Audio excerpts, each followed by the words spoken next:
السلام علیکم ورحمۃ اللہ وبرکاتہ۔ الحمد للہ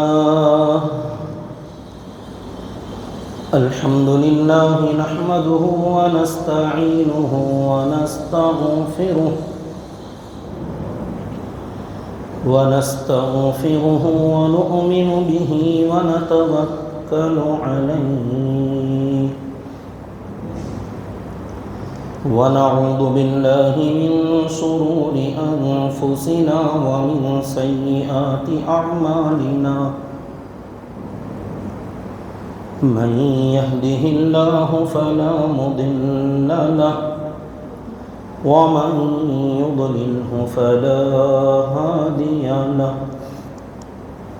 وأشهد أن لا إله إلا الله وحده لا شريك له وأشهد أن سيدنا وسندنا وحبيبنا ونبينا ومولانا محمدا عبده ورسوله أرسله الله إلى الناس كافة بشيرا ونذيرا وداعيا إلى الله بإذنه وسراجا منيرا أما بعد فأعوذ بالله من الشيطان الرجيم بسم الله الرحمن الرحيم فقد قال الله تبارك وتعالى في القرآن المجيد والفرقان الحميد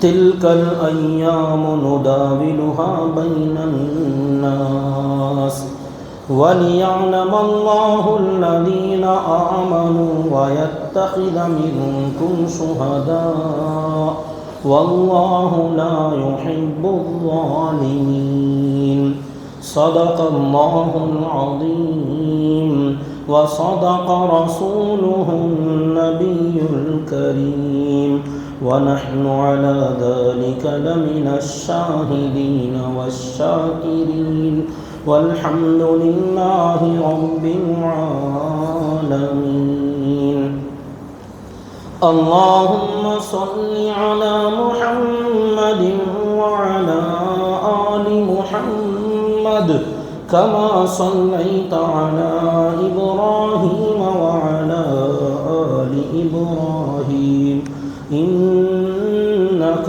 حميد مجيد اللهم بارك على محمد وعلى آل محمد كما باركت على إبراهيم وعلى آل إبراهيم إنك حميد مجيد۔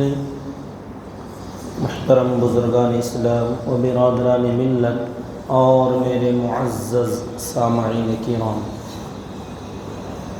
اللہ کے پیارے نبی جناب محمد الرسول اللہ صلی اللہ علیہ وسلم کی مبارک زندگی کا سن 8 ہجری کا دور چل رہا تھا۔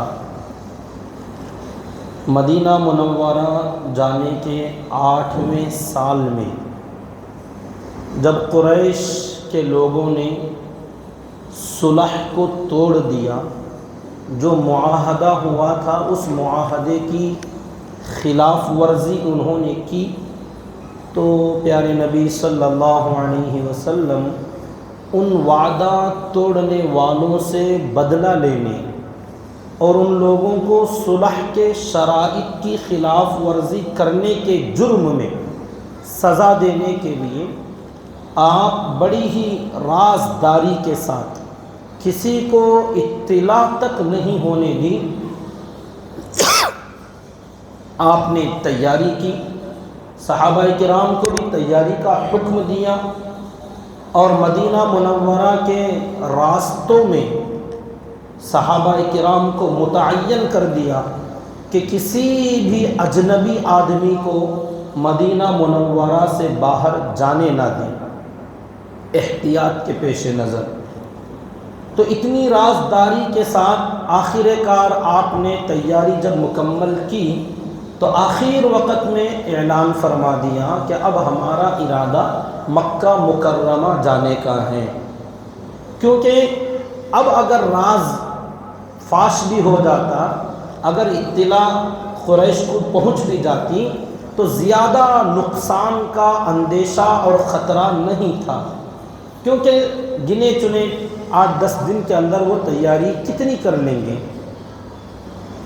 لیکن پھر بھی آپ نے بہت زیادہ راز میں رکھتے ہوئے پوشیدہ طور پر ہی مدینہ منورہ سے رمضان کا مہینہ تھا، آپ مکہ مکرمہ فتح کرنے کے لیے 10,000 صحابہ کرام کا لشکر لے کر روانہ ہوئے۔ اطراف و اکناف کے قبیلوں سے بھی بہت سارے لوگوں کو دعوت دی گئی تھی، ادھر ادھر سے بھی لوگ جمع ہوئے۔ ایک روایت میں آتا ہے کہ آپ کے ساتھ 12,000 لوگوں کا لشکر تھا۔ ہو سکتا ہے مدینہ منورہ سے جب چلے تو 10,000 تھے، 1-2 ہزار اور آزو بازو کے قبیلوں سے راستوں میں آ کر جڑتے چلے گئے۔ تو اس کی تفصیل گزشتہ جمعہ میں نے یہاں تک بتلا دیا تھا کہ آپ مقام ذوالحلیفہ میں پہنچے تو حضرت عباس رضی اللہ تعالیٰ آپ کے چچا اپنی فیملی کے ساتھ، اپنے اہل و عیال کے ساتھ ہجرت کرتے ہوئے مدینہ آ رہے تھے۔ جب دیکھا کہ حضور اکرم صلی اللہ علیہ وسلم خود مکہ جا رہے ہیں تو انہوں نے اپنے اہل و عیال اور اپنا سامان مدینہ بھیج دیا اور خود فتح مکہ کے لیے ساتھ میں واپس ہوئے، مکے کو جہاں سے آئے تھے ساتھ میں واپس جانے لگے۔ مقام ابوا میں پہنچے تو وہاں پر آپ کے ایک چچیرے بھائی اور ایک پھپھیرے بھائی ابو سفیان بن حارث اور عبداللہ ابن امیہ، یہ دونوں لوگ حاضر خدمت ہوئے، جس کی تفصیل میں نے عرض کر دیا کہ وہ اسلام لانا چاہتے تھے مگر آپ نے انکار کر دیا۔ جب بہت زیادہ ان لوگوں نے اصرار کیا، بالآخر آپ کا دریائے دل امڈ پڑا، آپ کی وہ رحمت و شفقت کہ ایسے سخت ترین دشمنوں اور اذیت رساں تکلیف پہنچانے والے ایسے لوگوں کو بھی آپ نے معاف کر دیا اور ان کو بھی اسلام میں داخل ہونے کی اجازت دی اور وہ لوگ بھی جنت کے مستحق ہو گئے۔ وہاں سے روانہ ہو کر مقام قدید ایک جگہ پر پہنچے، وہاں رکے تو حضرات صحابہ کرام کی طرف سے بہت زیادہ یہ خدشہ، یہ پریشانی لاحق ہو رہی تھی کہ حضرات صحابہ اور خود اللہ کے نبی صلی اللہ علیہ وسلم روزے سے تھے، رمضان کا مہینہ تھا۔ بچے تھوڑا باہر کھیل لو بیٹے۔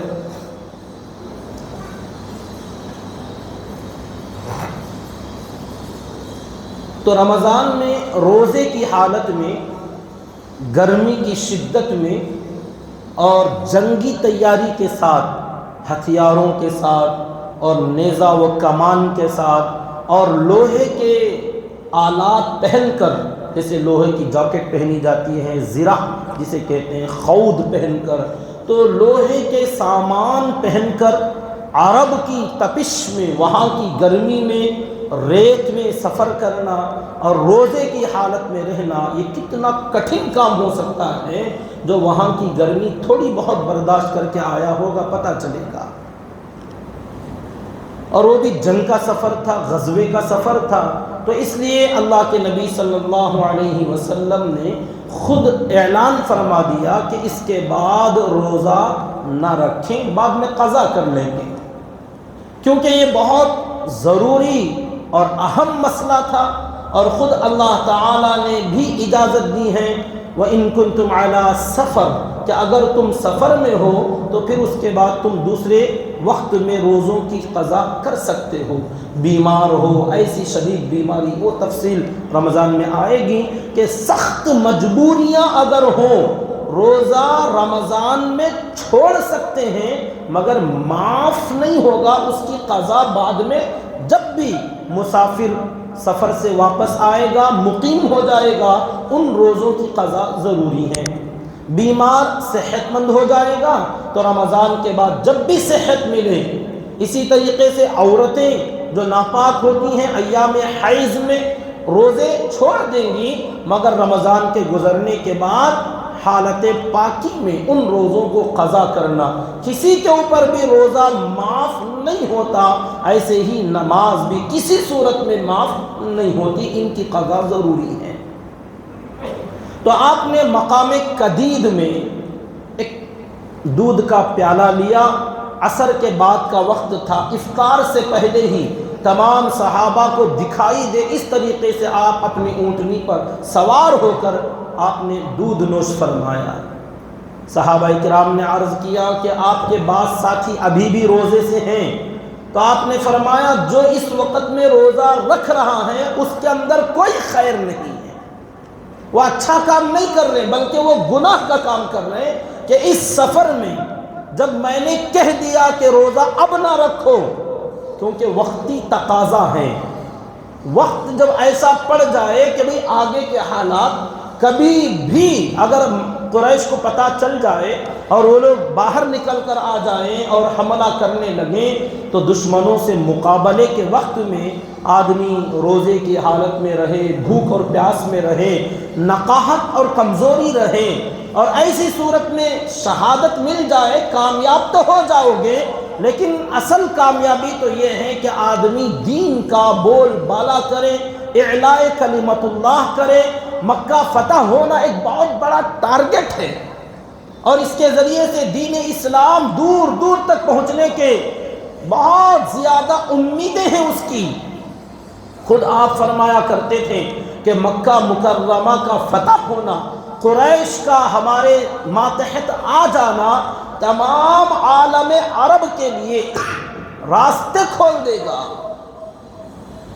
تمام عرب کے لوگ قریش کے انتظار میں ہیں کہ اگر قریش ادھر آ گئے، وہ لوگ دین اسلام میں داخل ہو گئے تو پھر سارے عرب کے لوگوں کو ادھر آنے میں زیادہ دیر نہیں لگتی۔ تو گویا یہ دین اسلام کے لیے چابی تھی، ایک کی تھی، یہ چابی تھی کہ اگر یہ کھل جائے مکہ فتح ہونا گویا سارے عالم کا فتح تھا۔ تو اس لیے آپ اس شدید حملے کے موقع پر، سختی کے موقع پر صحابہ کرام کے ساتھ سختی سے آپ نے فرمایا کہ اس سفر میں جو لوگ اب آگے روزہ رکھیں گے ان میں کوئی خیر نہیں، ان کے اندر کوئی بھلائی نہیں ہے، کہ یہ گناہ کا کام ہے۔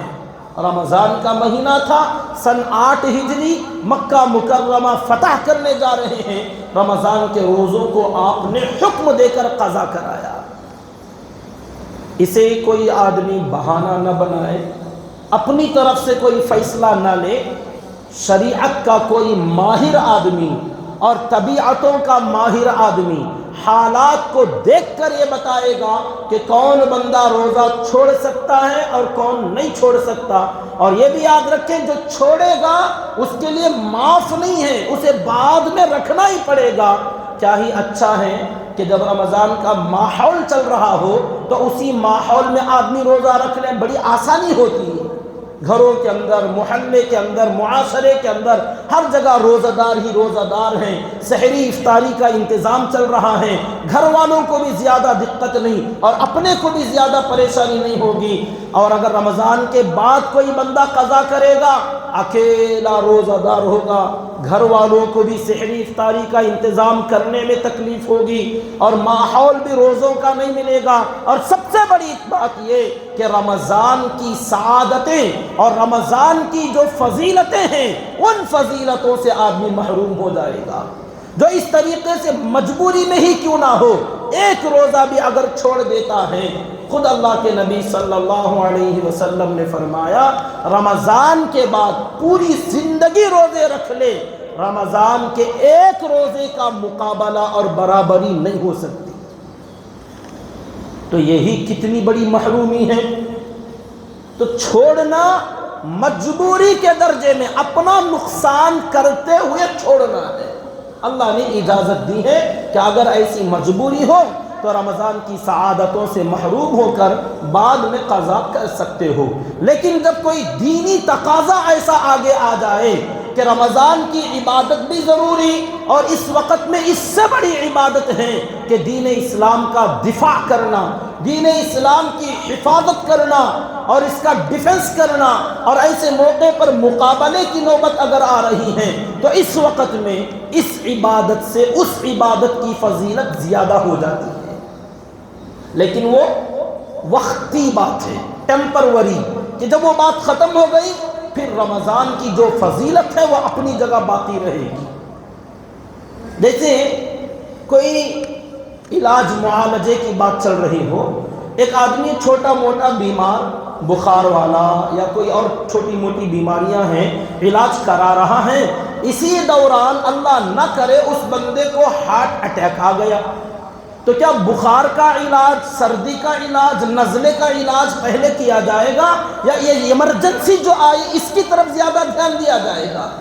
تو جو ایمرجنسی آئی ہے اس کی طرف بہت اہمیت دی جائے گی کہ پہلے یہ مسئلہ حل ہو جائے تو باقی مسئلے تو بعد بھی کر سکتے ہیں، اور جب وہ ایمرجنسی ختم ہو گئی تو پھر اس کے بعد چھوٹی بڑی جو ضرورتیں ہیں، جو بیماریاں ہیں یا جو تقاضے ہیں، انہیں بھی پورا کرنے کی اور علاج کرنے کی کوشش کی جائے گی۔ تو بہرحال وہ ٹیمپروری مسئلہ تھا کہ ایسا خطرے والا مسئلہ ہے کہ کبھی بھی مقابلہ ہو سکتا ہے، تو خود اللہ کے نبی صلی اللہ علیہ وسلم نے روزہ چھوڑا۔ حالانکہ آپ اگر چاہتے تو روزہ خود رکھ لیتے اور صحابہ سے کہہ دیتے کہ تم نہ رکھنا، کیونکہ اللہ مجھے کھلا دیتا ہے، اللہ مجھے پلا دیتا ہے اور میری طاقت تم سے بہت زیادہ ہے، میں روزہ رکھ لوں گا، تم نہ رکھنا۔ اگر آپ یہ بھی کرتے تو چل سکتا تھا، مگر صحابہ ایسے عاشق تھے، ایسے دیوانے تھے کہ آپ کا جو عمل دیکھتے صحابہ اس پر مر مٹتے، تو اس لیے آقا نے خود روزہ چھوڑا تاکہ مجھے دیکھ کر میرے صحابہ بھی اس پر عمل کریں۔ تو بہرحال وہاں سے رخصتی ہوئی، وہاں سے روانہ ہوئے، مختلف مقامات پر قیام کرتے ہوئے مکہ مکرمہ سے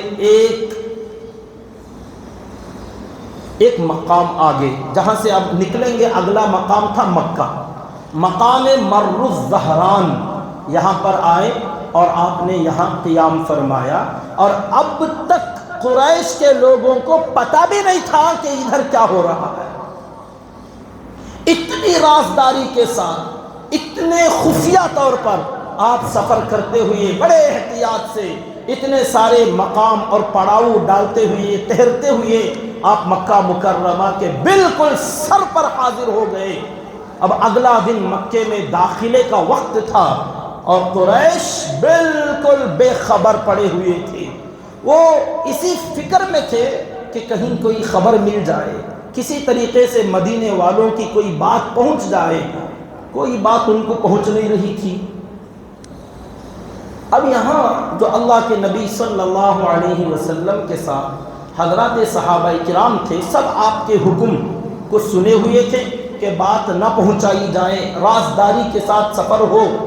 حضرت عباس رضی اللہ تعالیٰ جو آپ کے چچا درمیان میں آ کر ملے تھے، یہ خود فرماتے ہیں، ان کی روایتیں ہیں فتح مکہ کے بارے میں، کہ جب میں گیا اس قافلے کے اندر تو مجھے اس بات کا شدید خطرہ تھا، اس بات کی فکر دامنگیر تھی، میں سوچ سوچ کے پریشان ہو رہا تھا کہ قریش کا کیا حال بنے گا۔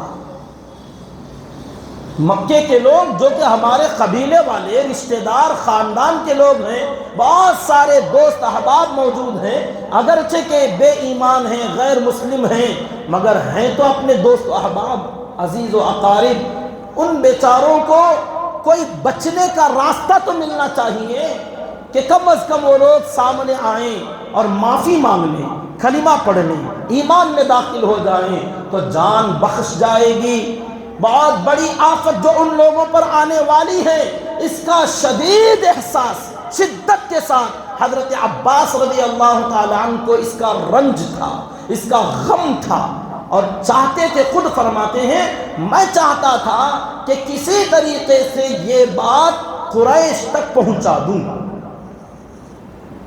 ان کو بتا دوں کہ ان پر کیا آفت آنے والی ہے، اور وہ کسی نہ کسی طریقے سے آقا کے دربار میں آئیں اور توبہ استغفار کریں، اپنے گناہوں کی معافی مانگیں، اپنی جو غلطی انہوں نے صلح توڑ کر کی ہے، جو غداری کا معاملہ کیا ہے، اس کی معافی تلافی کر لیں، اور اللہ کے نبی صلی اللہ علیہ وسلم کسی طریقے سے ان کو معاف کر دیں تو بہت سارے لوگوں کی جان بخشی جائے گی۔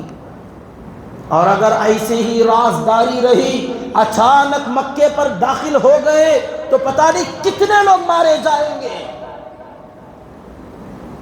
دشمنی تھی، مقابلے تھے، یہ کوئی امن کا دور نہیں تھا، یہ کوئی صلح کا زمانہ نہیں تھا، بہت خطرناک دشمنیاں چل رہی تھیں۔ اور وہ بھی وہ لوگ مکے کے، آپ تھوڑا 13 سال پیچھے چلے جائیں، مکہ مکرمہ کی اسلام کی شروعات کے دور میں چلے جائیں، ان ظالموں نے جو ایک ایک صحابی کا جینا حرام کیا تھا، حضرت بلال کو، حضرت خباب کو، حضرت عمار کو، حضرت یاسر کو، حضرت سمیہ کو رضی اللہ تعالی عنہم، حضرت ابو ذر غفاری کو، حضرت ابو بکر صدیق کو، حضرت عثمان غنی رضی اللہ تعالی عنہ کو، ان میں سے ایک ایک کے ساتھ جو برا حشر کیا تھا، اور خود اللہ کے نبی صلی اللہ علیہ وسلم کا جو حال انہوں نے کیا ہوا تھا کہ مجبور ہو کر مکہ چھوڑنا پڑا تھا، اب وقت ایسا آیا، اللہ تعالیٰ نے فرمایا تلک الایام نداولها بین الناس،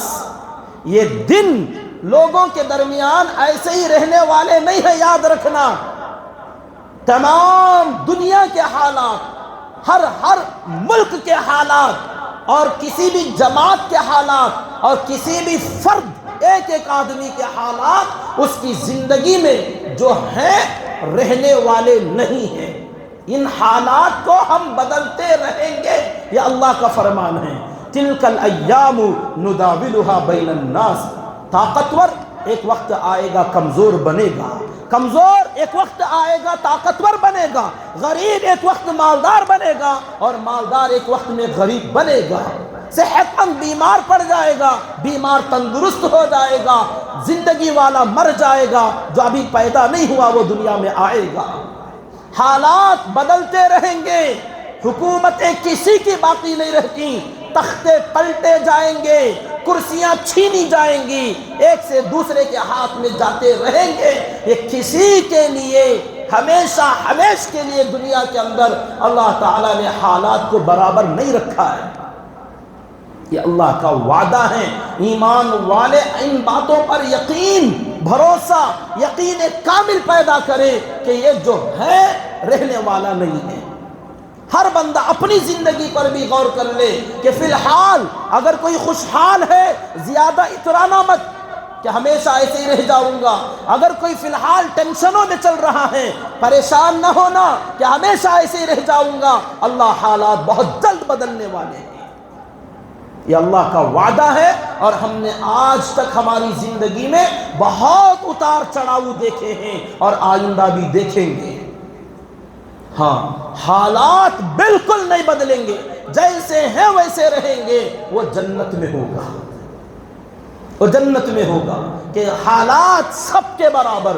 پھر اس کے بعد نہ محرومی ہوگی، نہ اس کے بعد بڑھاپا آئے گا، نہ بیماری آئے گی، نہ آدمی کو موت آئے گی، نہ نعمتیں چھینی جائیں گی، نہ اس کی عزت میں کوئی کمی آئے گی، جو ہے وہ باقی رہ جائے گا ہمیشہ کے لیے، جسے کہا خالدین فیہا ابدا، ہمیشہ کے لیے رہ جائیں گے۔ وہاں حالات میں تغیر و تبدل نہیں ہوگا، اور دنیا جب تک ہے دنیا میں تبدیلی ہوتی رہے گی، اور یہاں ہونا ضروری ہے۔ اب یہ کتنا بڑا تبدیلی کا موقع تھا کہ وہ قریش، وہ مکہ جو یوں سمجھا کرتے تھے کہ سب کچھ ہمارا ہے، یہاں کے فیصلے ہمارے ہاتھ میں ہیں، یہاں کا قانون ہم بناتے ہیں، یہاں کی حکومت ہم چلاتے ہیں، ہم جو چاہیں گے وہ کریں گے، جس کے ساتھ جو فیصلہ لینا چاہیں لیں گے۔ کسی کا بائیکاٹ کر رہے ہیں، کسی کو دوستی بنا رہے ہیں، کسی کو باہر نکال رہے ہیں، کسی کو مار رہے ہیں، کسی کو کھلا رہے ہیں، اپنی منمانی۔ اللہ تعالیٰ نے فرمایا یہ زیادہ دن چلنے والا نہیں ہے، بہت جلد چند حالات پلٹی کھائیں گے اور ایسا تبدیلی لائے گی اور ایسی تبدیلی آئے گی مکے کے اندر. یہ جو بڑے بڑے سورما ہیں ان کا حال ابھی دیکھو گے کہ کیا بننے والا ہے. حضرت عباس رضی اللہ تعالیٰ عنہ فرماتے ہیں میری شدید تمنا تھی کہ کسی طریقے سے قریش تک یہ پیغام پہنچا دوں.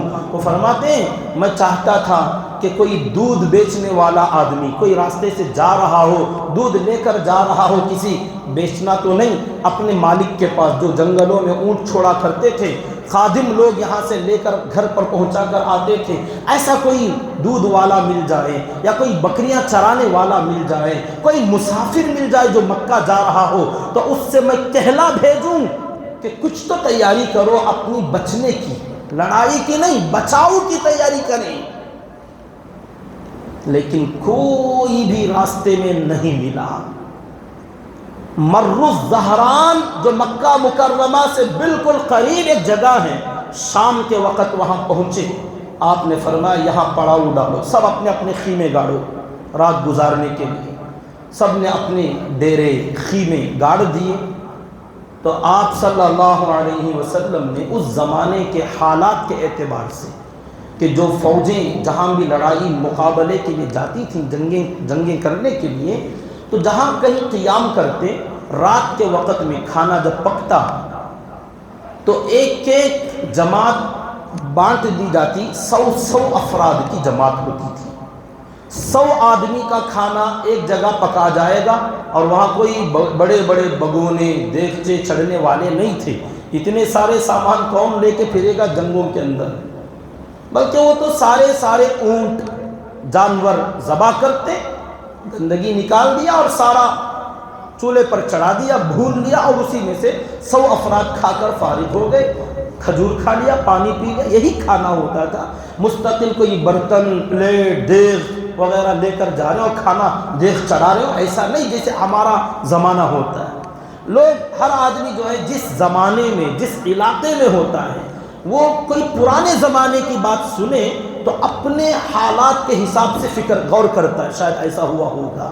کھانا پک رہا تو مطلب دیگ ہلا رہے ہیں, مسالے ڈال رہے ہیں, کوئی آدمی کچھ پیس کے لا رہا ہے, کچھ جما کر, ایسا نہیں تھا. سمپل طریقے سے کھانا بنتا تھا. تو 100 آدمیوں کا ایک ایک چولہا جلایا جاتا اور ان کی جماعت بنتی تھی. جیسا کہ اس سے پہلے بھی ایک غزوے کے اندر میں نے بتایا تھا کہ امیر لشکر نے آگ جلانے سے منع کر دیا تھا. یہاں پر اللہ کے نبی صلی اللہ علیہ وسلم نے تمام صحابہ سے فرمایا کہ یہاں آج رات میں کھانا جیسے کھائیں گے وہ کھا لیا جائے گا, لیکن ہر آدمی اپنے اپنے خیمے کے آگے آگ جلائے, الگ الگ چولہے جلاؤ.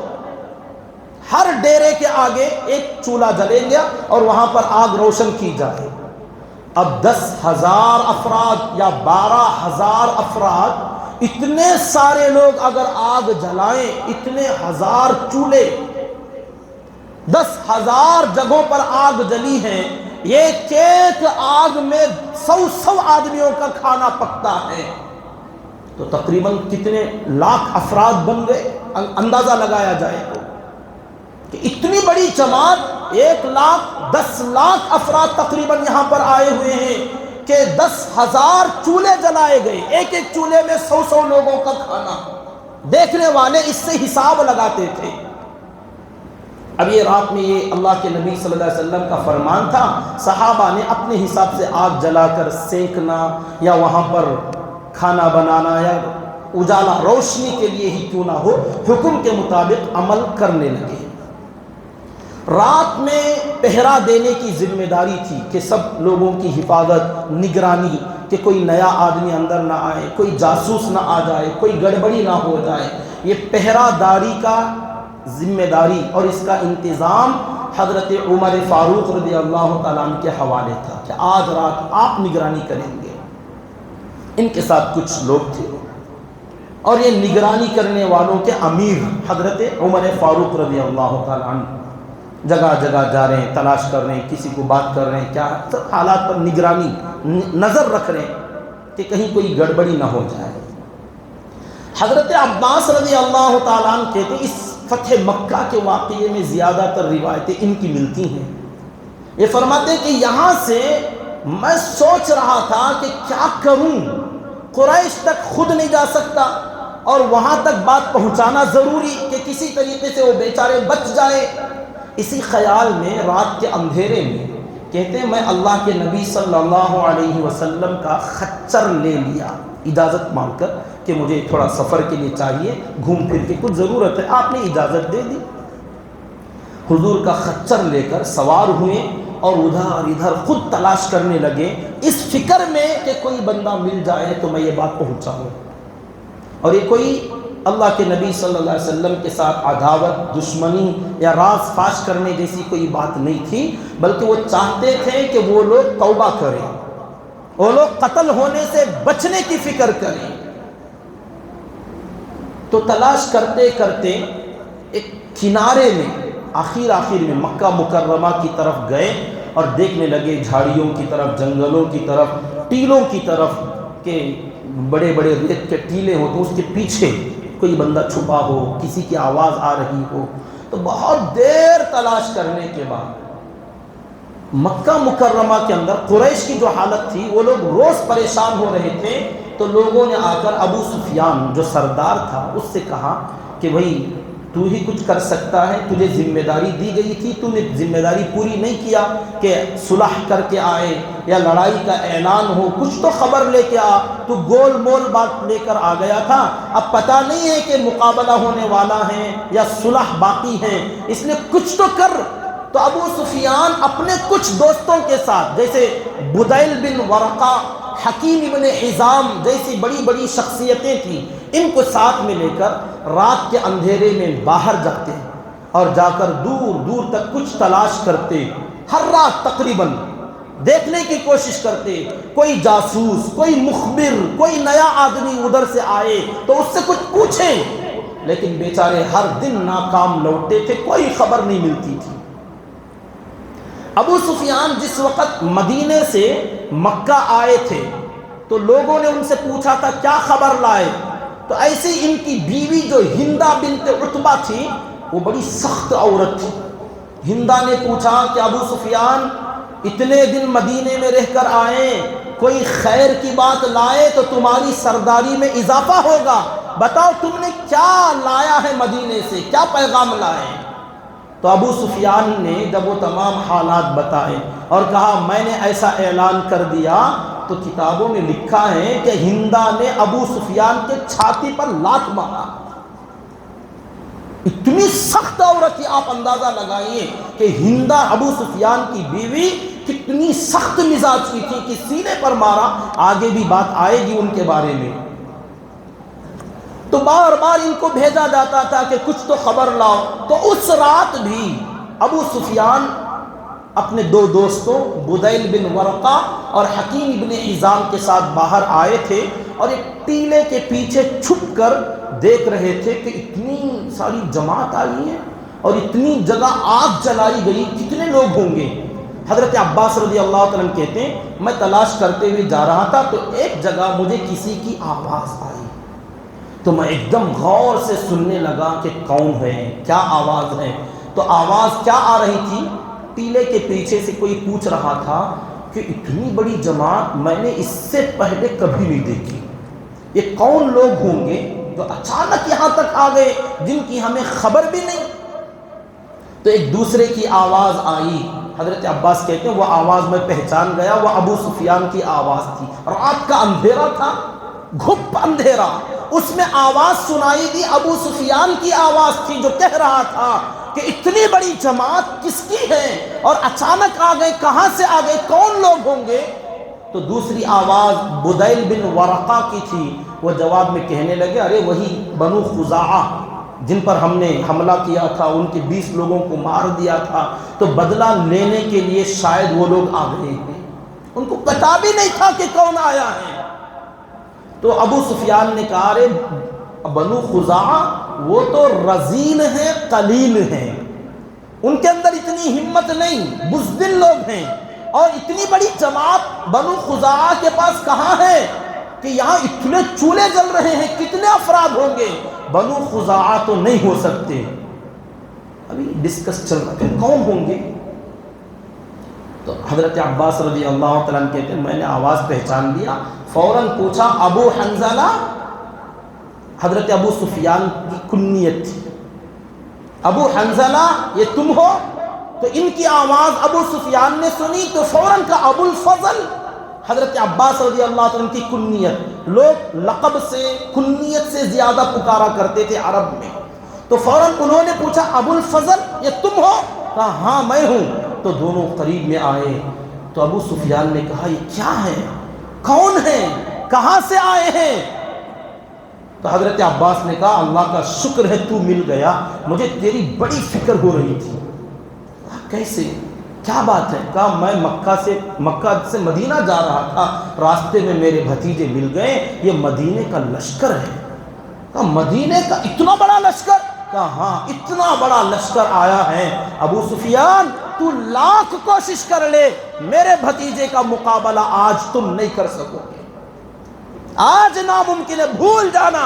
بدر, احد, احزاب, خندق جو کیا وہ سب چلے گیا. اب اس کے بعد آج رات تمہارے پاس وقت ہے, اس کے بعد تم کبھی بھی کوئی مقابلہ نہیں کر سکو گے.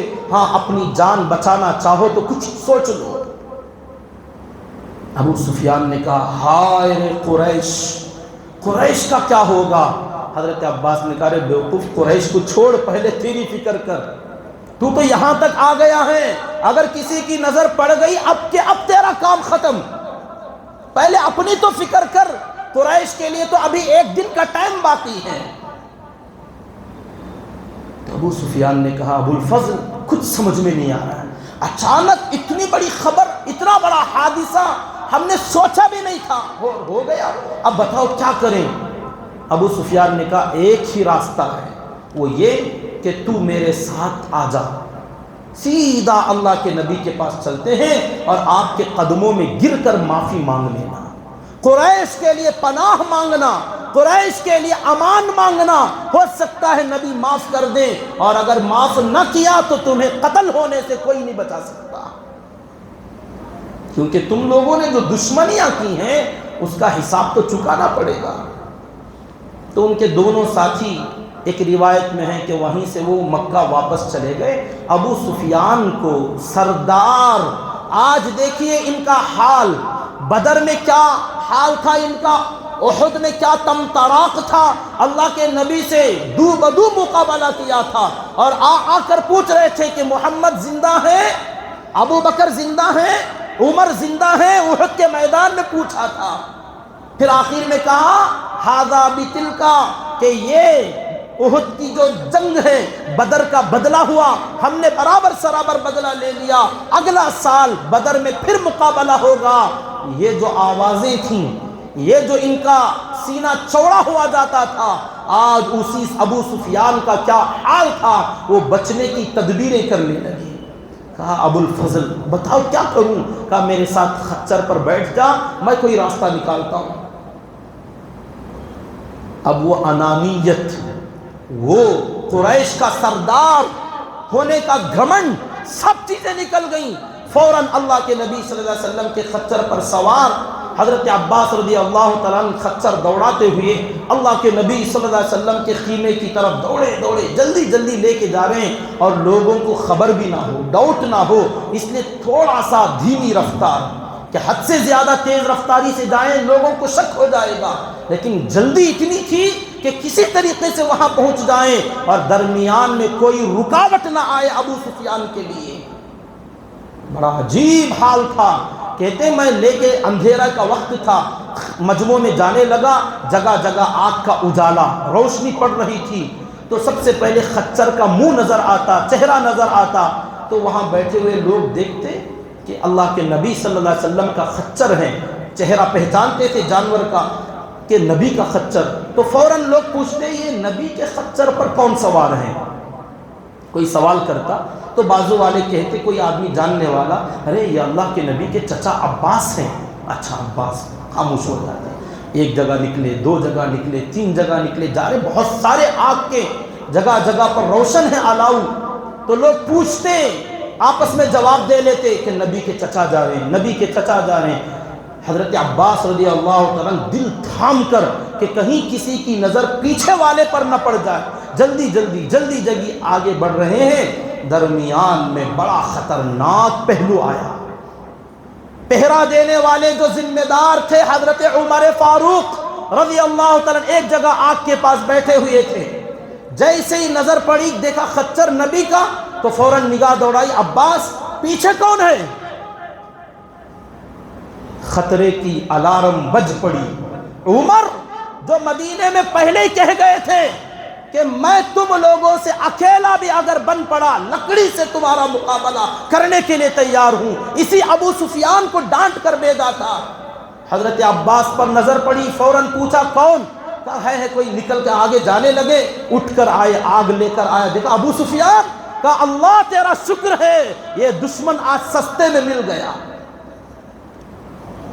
حضرت عباس کی حالت پتلی، فرماتے ہیں اللہ کیا ہوگا کہ میں تو اسی کو بچانے کی فکر میں لے کے جا رہا ہوں، اور عمر کی نظر پڑ گئی اور کہنے لگے اللہ تیرا شکر کہ آج بغیر کسی وعدے کے نہ کوئی دوستی ہے، نہ معاہدہ ہے، نہ صلح ہے، ہم تو آئے ہی لڑنے کے لیے ہیں، اور ان دشمنوں کا سردار اتنے سستے میں مل گیا، اللہ تیرے دشمن کو آج قتل کروں گا۔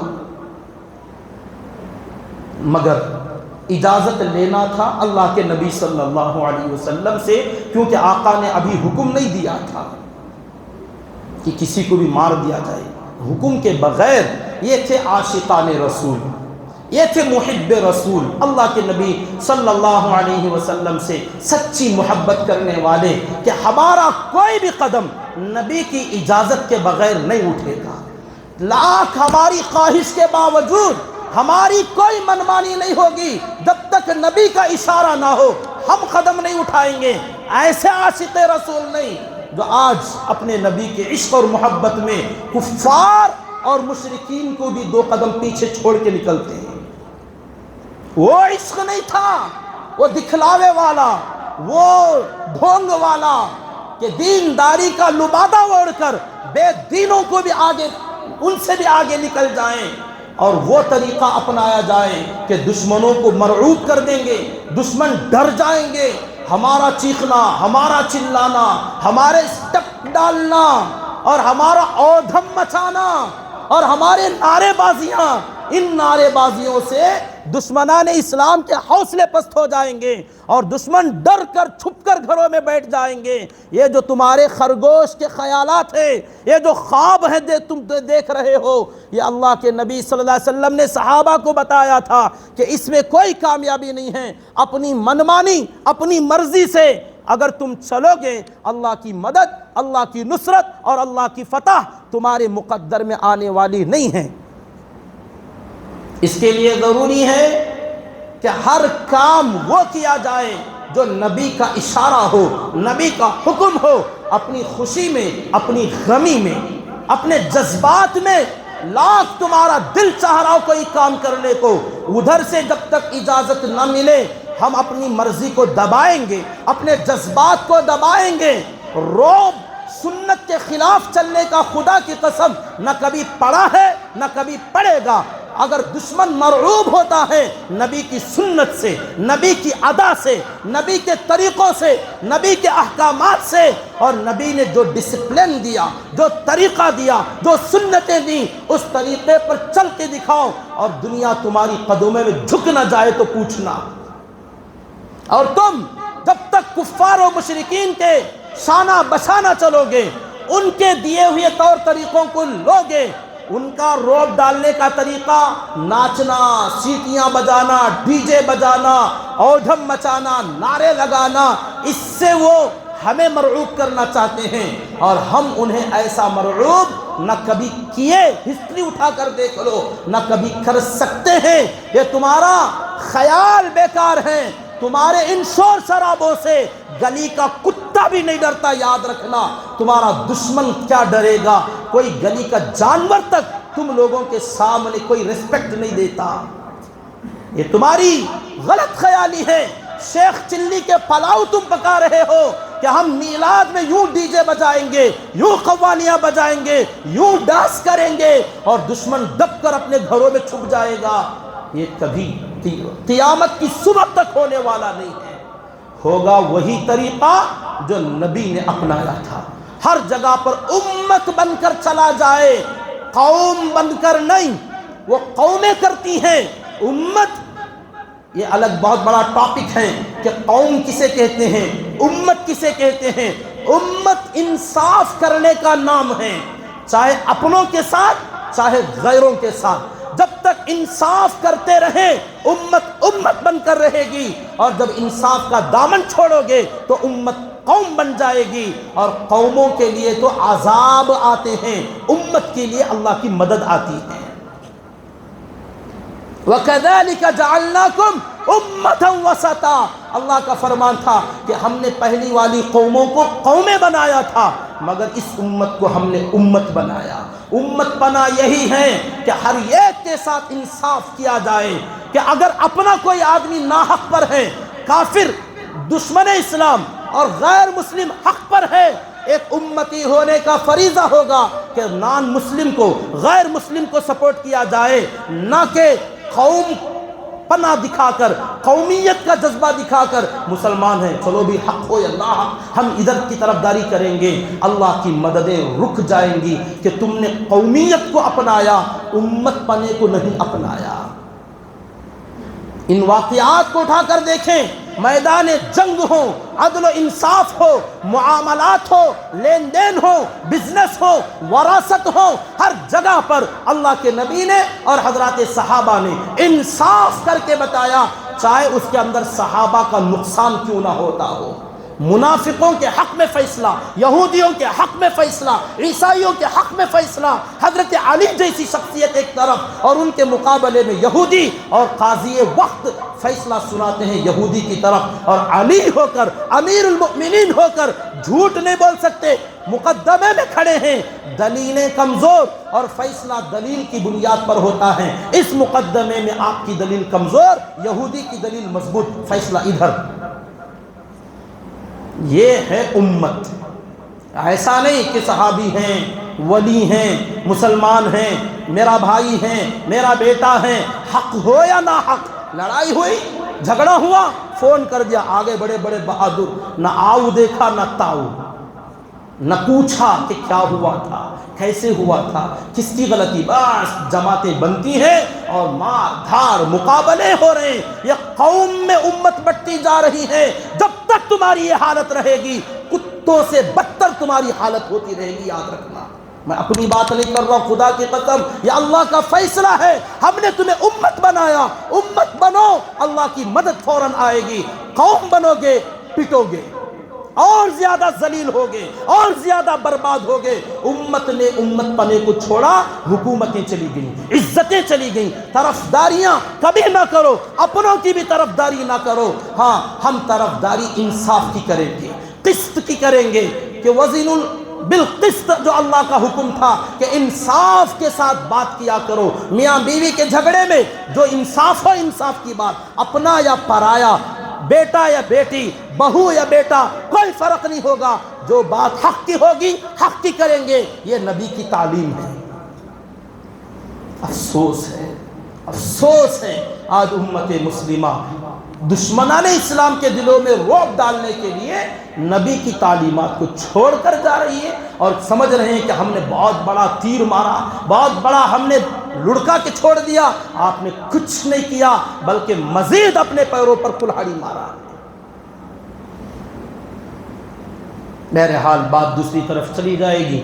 حضرت عمر فاروق رضی اللہ تعالی عنہ نے فوراً سوچا کہ قتل کر دیں، مگر نبی سے اجازت لینا تھا، بھاگنے لگے نبی کے خیمے کی طرف۔ اب حضرت عباس رضی اللہ تعالیٰ عنہ کہتے ہیں کہ میں نے اب تک جو دھیرے دھیرے خچر کو چلایا، اب ایڑ لگایا کہ بھگا، اب اتنی تیز رفتاری سے بھگایا کہ حضرت عمر سے پہلے میں خیمے کے پاس چلا گیا، کیونکہ جانور تھا، تیز رفتاری سے دوڑتا ہے، جلدی سے گئے، ایسے ویسے کود پڑے، حضرت ابو سفیان کو نیچے کھدوایا اور لے کر خیمے کے اندر گھس گئے، اللہ کے نبی صلی اللہ علیہ وسلم کے قریب چلے گئے، اور جاتے ہی بیٹھے ہوئے تھے، حضرت عمر پیچھے سے فوراً آ گئے۔ آتے ہی اپنی بات کہی، اے اللہ کے نبی صلی اللہ علیہ وسلم، یہ ہے دشمن خدا ابو سفیان، بڑے سستے میں گرفتار ہو گیا، آج نہ کوئی معاہدہ ہے، نہ کوئی وعدہ ہے، نہ کوئی صلح ہے، آپ اجازت دیجئے ابھی اس کا فیصلہ کر دوں گا۔ گردن اڑا دوں، تلوار کھینچ لی۔ حضرت عباس رضی اللہ عنہ کہتے ہیں فوراً میں نے کہا، اے اللہ کے نبی صلی اللہ علیہ وسلم، ابو سفیان کو میں نے پناہ دی ہے، میں نے اعلان کیا کہ میری حفاظت میں ہے، میری پناہ میں ہے، اسے مارا نہ جائے، اسے بخش دیا جائے، اسے چھوڑ دیا جائے۔ حضرت عمر رضی اللہ عنہ کہتے ہیں اے اللہ کے نبی آپ اجازت دے دیں، دیری نہ کریں، معاملہ شروع ہو جائے گا ابھی سے، آئے ہیں اسی غرض سے سردار مار دیا جائے تو بہت بڑی فتح ہو جائے گی۔ حضرت عباس ادھر سے ڈیمانڈ کرتے کہتے ہیں میں تھوڑا اللہ کے نبی صلی اللہ علیہ وسلم کے قریب چلا گیا، آپ کے سر پر اپنا ہاتھ رکھا اور سر دبانے لگا اور کہنے لگا اللہ کے نبی میری بات مان لیجئے، میں نے امان دیا ہے، ابو سفیان کو میرے حوالے کر دیں، میری لاج رکھ لیں، میری بات کی عزت رکھیں، میں نے امان دیا ہے۔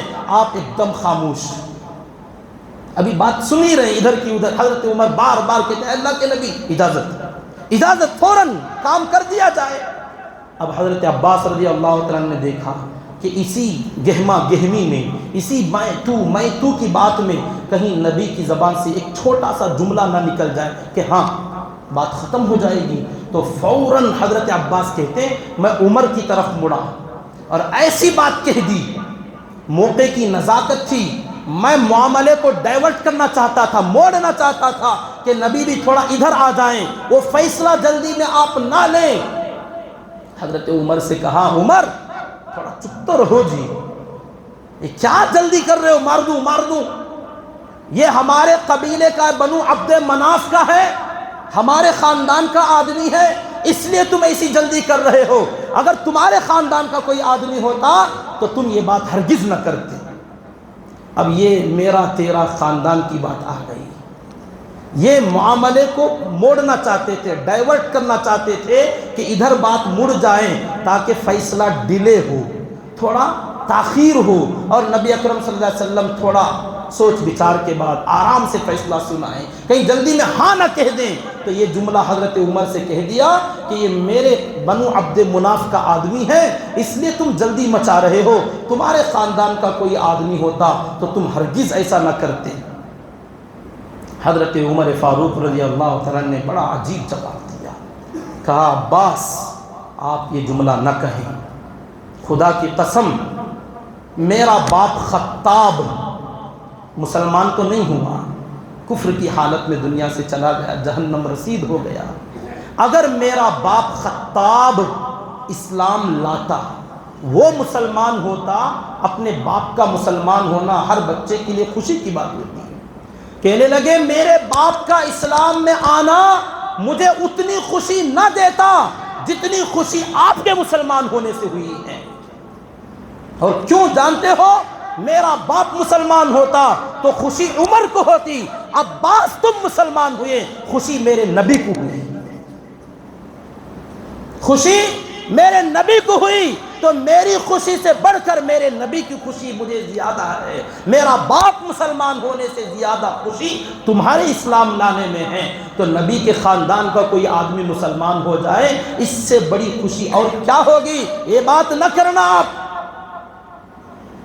یہ بھی بات صحیح تھی، حضرت عباس رضی اللہ عنہ بھی جانتے تھے، مگر یہ تھوڑا سا معاملہ ادھر ادھر لینا چاہتے تھے، اس لیے ایسی بات درمیان میں کر دی۔ اللہ کے نبی صلی اللہ علیہ وسلم نے بھی فرمایا عباس آج ایک رات کا ٹائم ہے، اس کو اپنے پاس رکھو، کل صبح میں لانا، صبح میں فیصلہ سناؤں گا، ایک رات تک اس کو کوئی نہیں چھیڑے گا، کوئی نقصان نہیں پہنچائے گا، جاؤ تمہاری حفاظت میں رکھ لو۔ اب صبح کو فیصلہ ہونے والا تھا، رات بھر جو باتیں ہونی تھیں، جو پریشانی کا عالم تھا، کیا سوئے کہ نہیں سوئے، میرے حال رات گزری۔ صبح جیسی ہوئی، اذان ہوئی، صحابہ کرام جلدی سے استنجا وغیرہ ضروریات، کوئی غسل کر رہے ہیں، کوئی وضو کر رہے ہیں، کوئی اللہ کے نبی صلی اللہ علیہ وسلم کے پاس پانی لا رہے ہیں، مسواک کا انتظام کر رہے ہیں، گہما گہمی بھاگ دوڑ۔ ابو سفیان نے دیکھا، پوچھا عباس یہ کیا ہو رہا ہے؟ کیا حملے کی تیاری ہو رہی ہے یا کوئی پریشانی آئی ہے؟ لوگ ایسے بھاگے بھاگے کیوں پھر رہے ہیں؟ کہا نہیں، اذان ہوئی ہے، نماز کی تیاری ہو رہی ہے۔ یہ عاشقان رسول تھے جو ایسی گہما گہمی میں بھی نماز پڑھتے تھے۔ یہ عاشقان رسول نہیں، یہ لوگ نہیں جو اسٹپ ڈالنے کی چکر میں دسیوں نمازیں چھوڑ بیٹھے، اسٹار سجانے کی چکر میں، دعوتیں کھانے کی چکر میں، تورانے لگانے کی چکر میں نماز کا کوئی خیال ہی نہیں تھا۔ یہ ڈھونگی عاشق ہیں، یہ دھوکے باز عاشق ہیں، مجھے کہنا دو یہ غدار عاشق ہیں۔ سچے عاشق وہ تھے جو جنگ میدان میں بھی نماز کی تیاری میں تھے۔ یہ ہیں عاشقان رسول، یہ ہیں محبین رسول صلی اللہ علیہ وسلم۔ ابو سفیان سے کہا گیا کہ نہیں، نماز کی تیاری ہو رہی ہے، صحابہ وضو کر رہے ہیں، غسل کر رہے ہیں، جن کی جو ضرورت ہے فارغ ہو رہے ہیں، اور نماز میں ان کو بھی لا کے کھڑا کیا گیا۔ دیکھا اللہ کے نبی صلی اللہ علیہ وسلم کا صحابہ وضو کرا رہے ہیں، آپ کا پانی نیچے گرتا ہے تو صحابہ چاروں طرف سے ایک ایک قطرہ لے رہے ہیں، چہرے پر مل رہے ہیں، ہاتھوں پر مل رہے ہیں، سینے پر مل رہے ہیں، آپ تھوک رہے ہیں، وہ پانی اٹھا رہے ہیں، ہاتھوں میں لے رہے ہیں اور نیچے گرنے نہیں دیتے۔ آپ کو کوئی پانی انڈیل رہا ہے، کوئی پاؤں دھو رہا ہے۔ حضرت ابو سفیان حیران، کیا ہے یہ، ایسی محبت کوئی کرتا ہے؟ ان کا تھوک بھی ضائع نہیں ہونے دیتے۔ اور جب نماز کے لیے صفیں بچھ گئیں اور اللہ کے نبی صلی اللہ علیہ وسلم نے تکبیر کہی، ایک ساتھ سب رکوع، ایک ساتھ سب سجدہ، ایک ساتھ قیام، ایک ساتھ قومہ، ایک ساتھ جلسہ، ایک ساتھ سلام فراغت، سب ایک جیسا کر رہے ہیں۔ تو پوچھا عباس سے، یہ کیا کیا تمہارے بھتیجے نے؟ کہا ان کا حکم تھا کہ اب جھکو تو ہم جھکے، اب حکم تھا اٹھو ہم اٹھ گئے، ان کا جو حکم ہوگا ہم اسی پر عمل کرتے، اس کے خلاف ہم میں سے کوئی نہیں کرتا۔ تو کہا عباس تمہارے بھتیجے نے بڑی زبردست حکومت بنائی۔ کہا یہ حکومت نہیں، یہ نبوت ہے، یہ حکومت نہیں۔ کہا بہرحال جو بھی ہو، ہم تو یہی جانتے ہیں یہ حکومت اور سلطنت ہے۔ اب کہا چلیے اللہ کے نبی صلی اللہ علیہ وسلم کے پاس چلتے ہیں، تمہارا فیصلہ ہونے والا ہے۔ حضرت ابو سفیان کو حضرت عباس رضی اللہ تعالیٰ خیمے میں لے کر آئے، چند صحابہ اندر موجود ہیں، حضرت عمر فاروق رضی اللہ تعالیٰ خیمے کے باہر کھڑے ہوئے تھے اور ابھی بھی تلوار پر ہاتھ تھی، ان کا ہاتھ وہیں رکھا ہوا تھا مٹھی پر کہ کب حکم ہوگا عمل کر دوں۔ انتظار میں کھڑے تھے، اندر آئے، اللہ کے نبی صلی اللہ علیہ وسلم نے پوچھا ابو سفیان کیا ابھی بھی وقت نہیں آیا کہ تم ایک اللہ کو مان لو؟ ابھی بھی وقت نہیں آیا؟ کیا رحم دلی تھی، کیا شفقت اور محبت تھی۔ اتنے بڑے دشمن، سردار تھا اور آقا کا اتنا بڑا رحم، ایک ٹائم ایک رات کا وقت دیا گیا اور صبح میں بھی بڑی نرمی سے پوچھتے ابھی بھی وقت نہیں آیا؟ ابو سفیان کے دماغ میں سرداری تھی، کہنے لگے آپ بڑے رحم دل، آپ بڑے شفیق، آپ بڑے مہربان، رشتہ داروں کے ساتھ اچھا سلوک کرنے والا، آپ سے زیادہ اچھا میں نے کسی کو نہیں دیکھا۔ آج مجھے یہ بات پتہ چل گئی کہ ہمارا بھی کوئی خدا ہوتا تو ہماری مدد کے لیے آج ضرور آتا۔ یہی باتیں وہ کرنے لگے تو آپ نے پھر فرمایا ابو سفیان ابھی بھی وقت نہیں آیا کہ تم مجھے اللہ کا نبی مانو، ایک اللہ کا اقرار کرو، کلمہ پڑھو، ابھی بھی وقت نہیں آیا؟ تو کہنے لگے ہاں آپ کے اخلاق اچھے ہیں، آپ کا انداز اچھا ہے، آپ بہت نرم، وہی باتیں ریپیٹ کرنے لگے۔ تو حضرت عباس نے گھور کر دیکھا، کہا ارے نارائن کم وقت بس کر، کیوں اپنی موت کو دعوت دے رہا، جلدی کر، تیرا ناس ہو، تیرا ستیہ ناس ہو، میں نے کتنی کوشش کی تجھے بچانے کی، اب بھی نخرے کر رہا ہے، جلدی کر کلمہ پڑھ لے، اسلام میں داخل ہو جا، جان بخشی جائے گی، ورنہ اب تب میں تیرا قصہ ختم۔ تو اب ابو سفیان کو فکر ہوا، خیال ہوا کہ ہاں بات صحیح تو ہے، میں کیا کروں، کیا فیصلہ لوں؟ کہنے لگے ایک اللہ کو تو مان لیتا ہوں مگر آپ کے نبی ہونے کے بارے میں مجھے تھوڑا شک ہے۔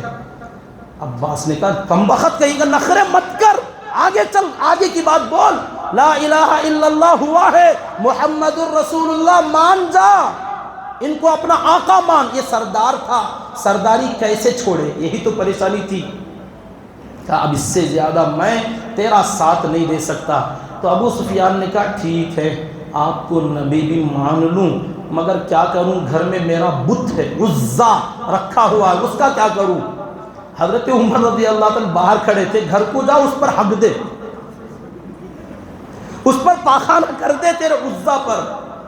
تو ابو سفیان نے کہا بڑا گندا آدمی ہے یہ. کہا عمر تو چپ رہے, میرے بھتیجے سے بات کرنے دے, یہ ہماری بات ہے, تم درمیان میں مت بولو, اتنا گندا بولتے ہو. کہا پھر جو بھی ہے جلدی کر. تو حضرت ابو سفیان رضی اللہ تعالی عنہ نے کلمہ پڑھا, سچے دل سے اسلام میں داخل ہو گئے. فوراً کلمہ شہادت کا اقرار کرنا تھا. حضرت عباس کا دل باغ ہو گیا کہ میں نے اپنے دوست کو بچا لیا. اللہ کا احسان ہے, جو چاہ رہا تھا وہ ہو گیا. حضرت ابو سفیان بن حرب آج تک جو دشمن خدا تھے, محبین رسول, عاشقان رسول میں شامل ہو گئے, رضی اللہ تعالی عنہ و ارضاہ کہلائے.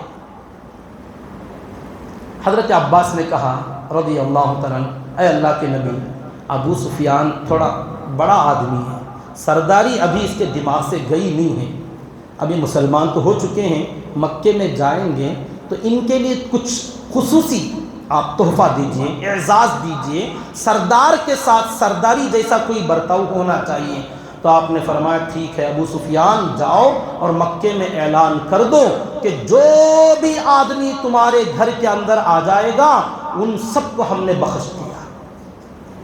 تمہارے گھر کا اعزاز ہے, سرداری کا لحاظ ہم نے رکھا, جو تمہارے گھر میں آئے سب کو معاف کر دیا جائے گا. ابو سفیان نے کہا میرا گھر ہے ہی کتنا بڑا, بہت چھوٹا, کتنے لوگ آئیں گے. کہا جاؤ کہہ دو. بدیل بن ورقہ یہ بھی ساتھ میں آ گئے تھے, یہ بھی مسلمان ہو گئے. آپ نے فرمایا بدیل بن ورقہ کے گھر میں جو آئے گا ان کو بھی ہم نے امان دے دیا. ہمارے 2 آدمی کے گھر بہت چھوٹے, بہت بڑا مجمع ہے. کہا لوگوں سے کہہ دو اپنے اپنے گھر میں جو بندے رہ جائیں دروازے بند کرنے باہر نہ آئیں, ان کو ہم بالکل نہیں چھیڑیں گے, ان سب کو ہم نے معاف کر دیا. کہا لوگ باہر بھی پھرتے رہتے ہیں, ان کا کیا حال. کہا جو باہر رہیں گے ان سے کہہ دینا کہ حرم میں چلے جائیں, ان کو بھی معاف کر دیا جائے گا. کہا ابھی جنگلوں میں راستوں میں رہیں گے, ان کا کیا حال. کہا ان کے ہاتھوں میں اگر تلوار ہتھیار ہیں ان سے کہہ دینا نیچے ڈال کر کھڑے ہو جاؤ, ان کو بھی معاف کر دیا. یہ مکہ فتح ہو رہا ہے, دشمنوں کے اوپر قابو پایا جا رہا ہے, اور اعلان پہ اعلان ہو رہا ہے کہ ابو سفیان کے گھر میں جو آیا معاف, اپنے گھر کا دروازہ بند کر لیا معاف, حرم میں چلا گیا معاف, جو راستے میں ہیں ہتھیار چھوڑ کے کھڑا ہو جائے معاف, بچے معاف, عورتیں معاف, بوڑھے معاف, بیمار معاف. پھر لڑیں گے کس سے مقابلہ ہوگا. آگے بات آئے گی کون تھے, کن سے ہوا مقابلہ, اور کتنے لوگوں کی جانیں گئیں. اور مکہ اتنا عظیم الشان, اللہ کے نبی صلی اللہ علیہ وسلم نے فاتحانہ انداز میں مکے میں داخل ہوئے, اور جانی اور مالی نقصان نہ کے برابر. ہسٹری ہے, سیرت ہے, پوری دنیا کے اندر ایسا ملک فتح کیا گیا, ایسا شہر فتح کیا گیا, اور جانیں نہ کے برابر گئیں. پوری دنیا جب سے بنی ہے, ایسی پوری دنیا کی ہسٹری میں ایسا واقعہ بس یہ ایک ہی ہے, دوسرا کوئی واقعہ نہ ملتا ہے نہ قیامت تک ملے گا. یہ ہمارے نبی کی شان تھی کہ آقا نے مکہ جیسا دشمنوں کا شہر فتح کیا, جانیں بالکل نہ کے برابر گوائیں, اپنوں کی بھی دشمنوں کی بھی. نہ کسی کی عزت پامال ہوئی, نہ کسی کے اوپر تہمت لگائی گئی, نہ کسی کا مال چھینا گیا, نہ کسی کو ظلماً گھروں سے نکالا گیا, کچھ نہیں. بہرحال مکہ مکرمہ فتح ہونے کا اگلا دن فجر کے بعد سے شروع ہوتا ہے. آقا نے فوجوں کو تیار کیا, جھنڈے دیے اور روانہ کیا. کون سا قبیلہ کس راستے سے آیا اور کیسے مکے میں داخل ہوئے, اگر زندگی باقی رہی انشاءاللہ اگلا جمعہ عرض کر لیں گے. اللہ تعالیٰ سے دعا کریں کہ اللہ رب العزت مجھے اور آپ کو کہنے سننے سے زیادہ اپنے نبی کے بارے میں عشق اور محبت میں آگے نکلنے کی توفیق عطا فرمائے، سچے عاشق اور سچے محب رسول بننے کی اللہ تعالی ہمیں توفیق عطا فرمائے، آمین۔ وآخر دعوانا ان الحمد للہ رب العالمین۔ آپ حضرات سے گزارش ہے جاتے ہوئے مسجد کے اخراجات کے لیے خوب دل کھول کر تعاون کرتے ہوئے جائیں، جو حضرات سنت نے پڑھیں وہ سنت پڑھ لیجیے۔